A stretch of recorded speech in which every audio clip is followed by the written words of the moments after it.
कार्यक्रमाचे आयोजक आमचे मानेसाहेब, साई दिशा प्रतिष्ठानचे सर्व पदाधिकारी, उपस्थित नागरी बंधू भगिनी आणि मातांनो, मला याची कल्पना आहे की आपल्याला सगळ्यांना ज्यांना पाहायचं होतं त्या सगळ्यांना बघितलंय आणि ते सगळे केले आहेत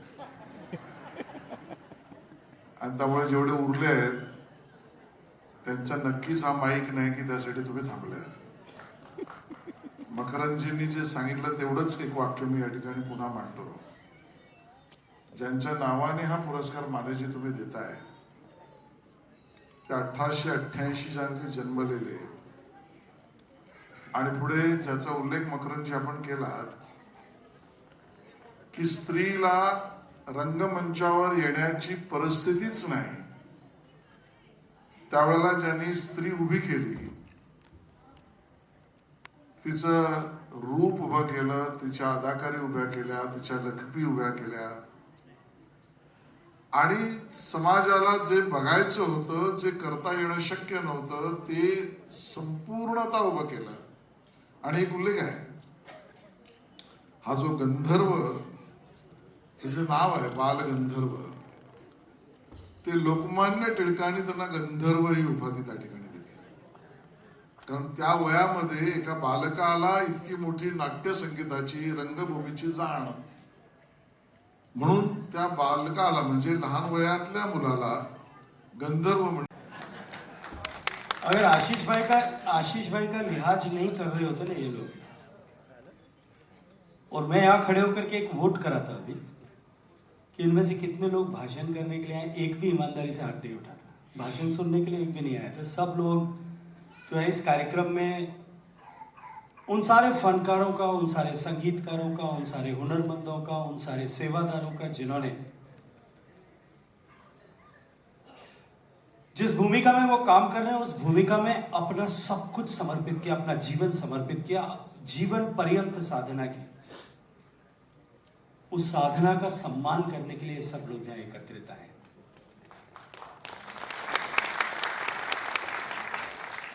ये ऐतिहासिक सभागार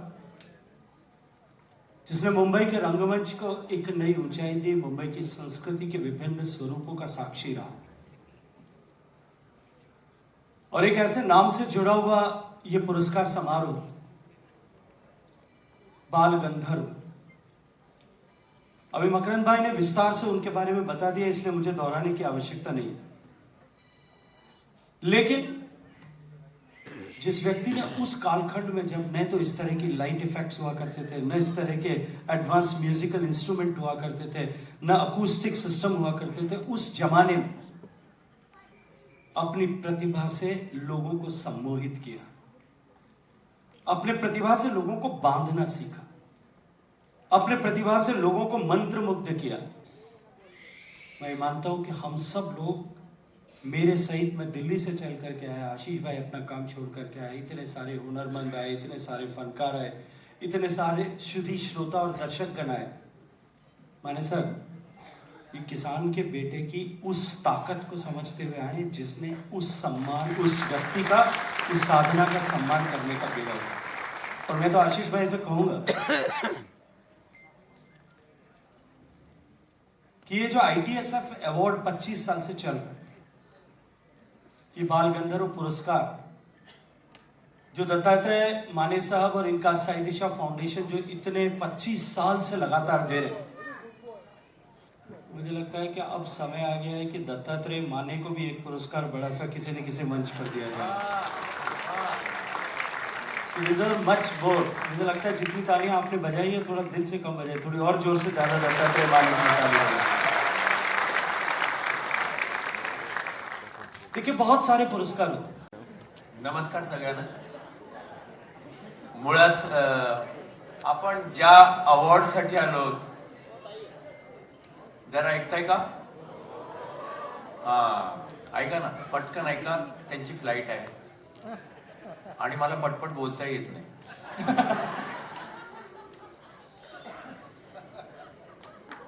आणि यांच्याकडनं मी होकार घेतलाय बघून नुसता. शेखावतजींनी पण मी आता मैत्री सांगितली तर त्यांचंही आपलं ते थांबतील, फ्लाईट थांबतील. कसं आहे, मला जेव्हा दत्तात्रय मानेंचा फोन आला की तुम्हाला अवॉर्ड द्यायचा आहे, आणि त्यांनी जेव्हा सांगितलं बालगंधर्व, बालगंधर्व हे नावच, काही नावं अशी असतात की जी ऐकली की म्हणजे जसं म्हटलं नदी, गंगा, गंगा म्हटल्यावर काटा येतो की नाही अंगावर, म्हणजे काय तर पापनाशिनी आहे, जीवनदायिनी आहे, देवाचं वरदान आहे, अशी ती गंगा आहे. त्याच्या आजूबाजूला राहिल्यावर डुंकून घेतलं तर झालं, पाप गेलं, नष्ट झालं. त्याच्या काठाने राहिलं तर तांदूळ, ऊस सगळं काही उगत झालं. बरोबर आहे की नाही? आणि देवाचं वरदान आहे. हिमालयातनं निघाली, बंगालच्या उपसागरात येत येत आपल्यापर्यंत पोहोचली, अशी ती गंगा आहे. कुसुमाग्रजांनी सांगितली, गंगाबाई माहेरवाशी घरात राहून गेली. माझं म्हणणं आहे, नटसम्राट, संगीत आणि अभिनय हे दोन्ही एकत्र केलं 1905 ते 1955 या काळात. जरा विचार करा, जेव्हा स्त्री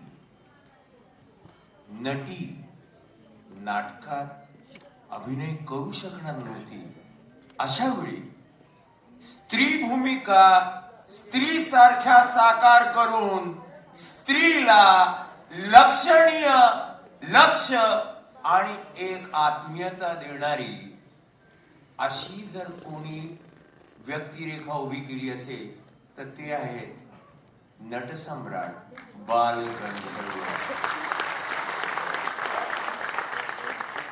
म्हणजे लक्षात ठेवा, समाजाने सांगितले की स्त्री मंचावर येऊ शकत नाही, तर पुरुष म्हणाला मी स्त्री भूमिकेतनं स्त्रीला उभी करतो.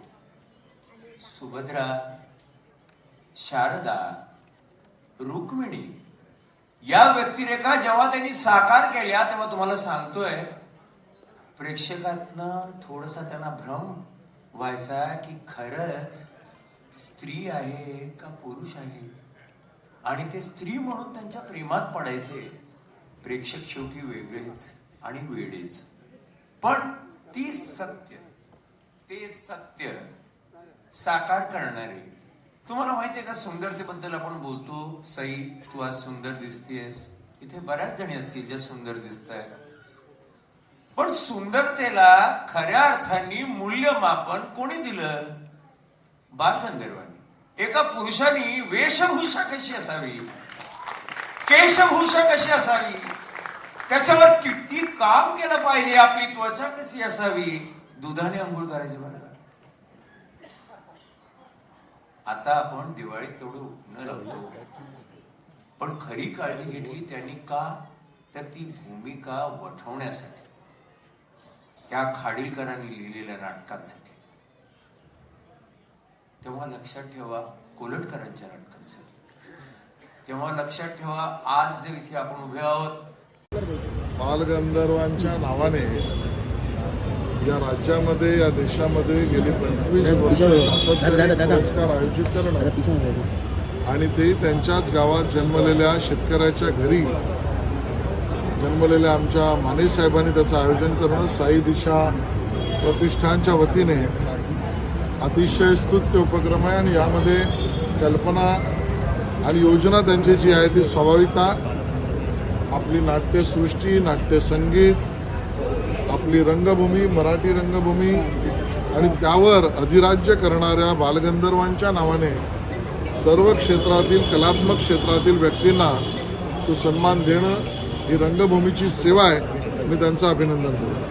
सर, एकीकडे पाहायला गेलं तर आता उद्धव ठाकरेंनी पत्रकार परिषद घेतलेली, विविध विषयावरती सांगितलं, भाजपवरती पण मोठी टीका केली की कुठेतरी पैशाच्या थैल्या पलटी करतात ते मतदार एकमेकांमध्ये असे आवाज, मुंह में राम और बगल में अदानी अशा प्रकारे उल्लेख केलेला आहे.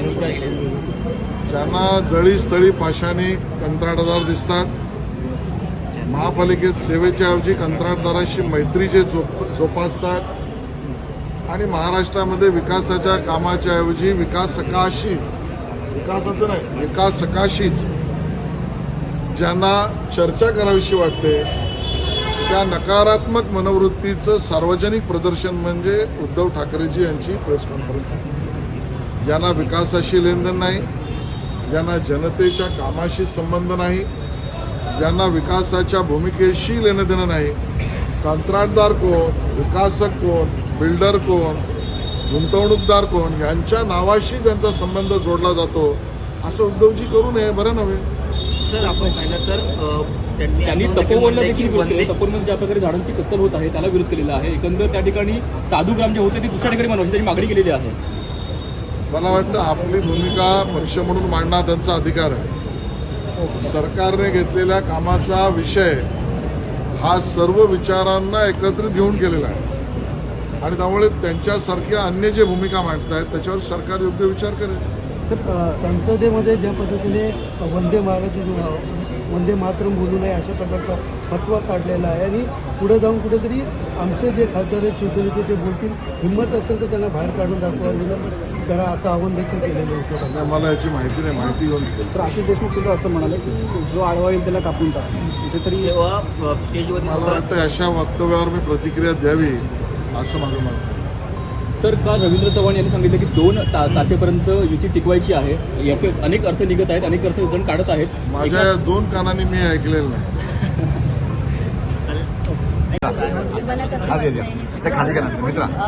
मला असं वाटतं की घरून मिळालेली शाबासकी खूप महत्त्वाची असते आणि मोठी असते. सो आज मला हा पुरस्कार मिळणार आहे याचा अत्यानंद आहे आणि मी खूप उत्सुक आहे आज जायला बघायला, माझ्या मित्रमैत्रिणींना भेटायला. काय करू